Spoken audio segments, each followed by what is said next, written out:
Hi guys, Tories are trying their best to protect Brexit from being blamed in any way for the cost of living crisis. They will say that it is because of global energy prices and supply chain problems, and while that certainly is playing its part, inflation is being helped by Brexit, which has been making goods more expensive due to the extra paperwork, transport issues and other costs involved.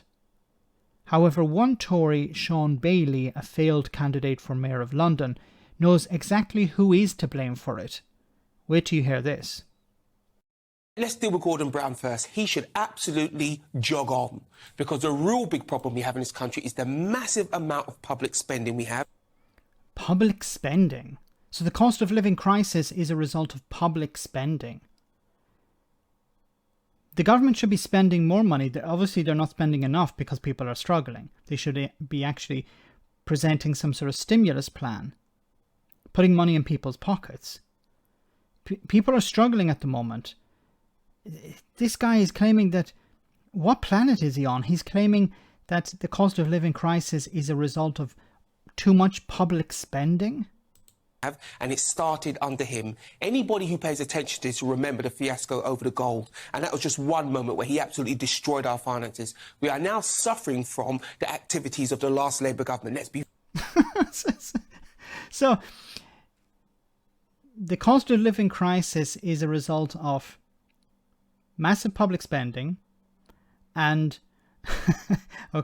and the last Labour government. Now, the last Labour government was 12 years ago.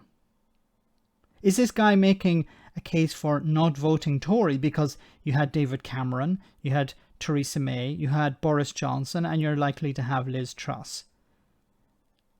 And if they, if the cost of living crisis is still around and they're in charge, what's the point in voting Tory then? If the Labour Party done so much damage that the Conservatives couldn't fix it in 12 years, then maybe somebody else should do it, no? Maybe this is what Mr. Bailey here is suggesting. Be very clear about that. Secondly, this unfortunately is going to drag on, but it is important because we're not just selecting a leader for the Conservatives, we're selecting a leader for the entire country. And sorry, who's selecting? We are.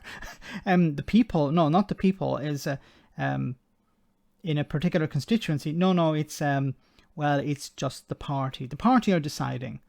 So party members are deciding who's going to be the next Prime Minister, not the people of the country, unfortunately. The single biggest thing they'll have to deal with is, of course, the cost of living. But it isn't just a crisis. It's an ongoing look at how we fund this country, how we charge people tax. And the reason Liz is right, because you must, at the heart of any conversation, have a notion that you're going to let people keep the money they earn. Yeah. But some people don't earn money. They receive money from the state. What's going to happen to them? People who are on benefits, or people who do earn money but they don't earn enough to pay taxes. How are they going to benefit? Who's going to look after them? We have a record level of job vacancies now. Why are people not running out and getting those jobs? Don't know. Don't know.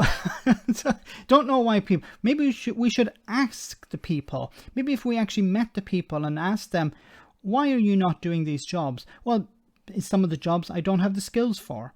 Oh, well, why don't you do a training course? Because there are no training courses available. And I'm on universal credit. I can't afford to do the training privately. I need the state to help me out.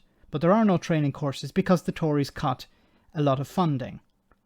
Oh, there is jobs available, yes, but they're hundreds of miles away. Or there are jobs available, but I can't afford to commute every day because the pay is really crap. Don't these people actually ask people questions?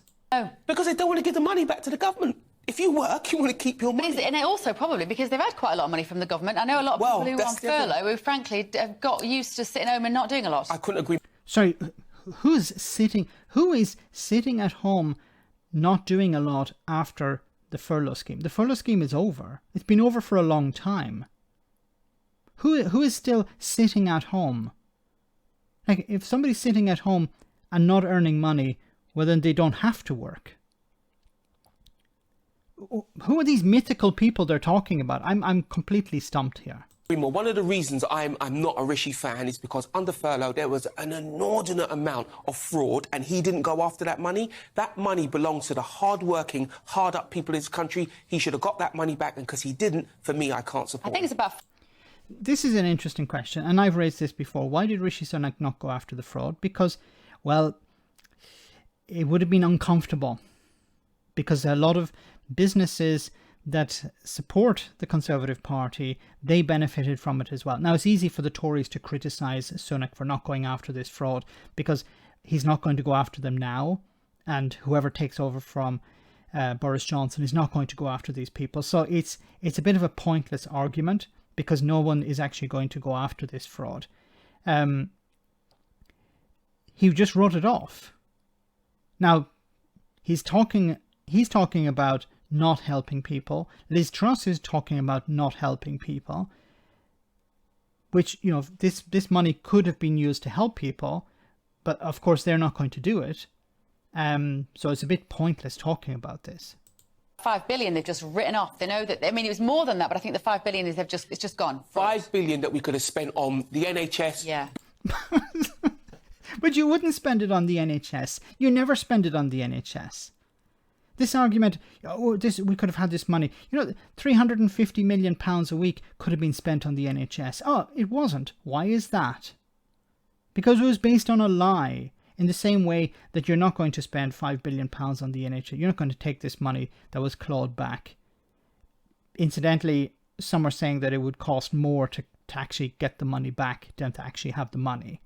The bureaucracy involved would be too complicated. So it's not actually feasible to go after the money. That's one argument. I don't know if that's true or not. But this money would not be given to the NHS. Why would a Tory sit there and say, we could have used this money for the NHS? Bills, whatever we wanted to. And bills, whatever, so we could have given it to people. No, you wouldn't. Because you're not interested in helping people. Like at the beginning of this clip, he talked about blaming the Labour Party. Oh, the reason we're in this crisis because we're spending too much money. The state is spending too much money. And the Labour Party destroyed the economy. And even after 12 years of Tory rule, we still couldn't fix it. Then once again, I raise the question, what's the point in voting for the Conservative Party if they can't fix the economy? If after 12 years, they still can't fix it? Isn't this, in a sense, an argument to vote for someone else? To vote for maybe the Labour Party? Maybe they should clean up their mess. Maybe that should be the new Tory slogan. Vote Labour to clean up their mess. Probably not. Let me know in the comment section, guys, what you think about all of this. As always, your comments are greatly appreciated. Thanks a lot.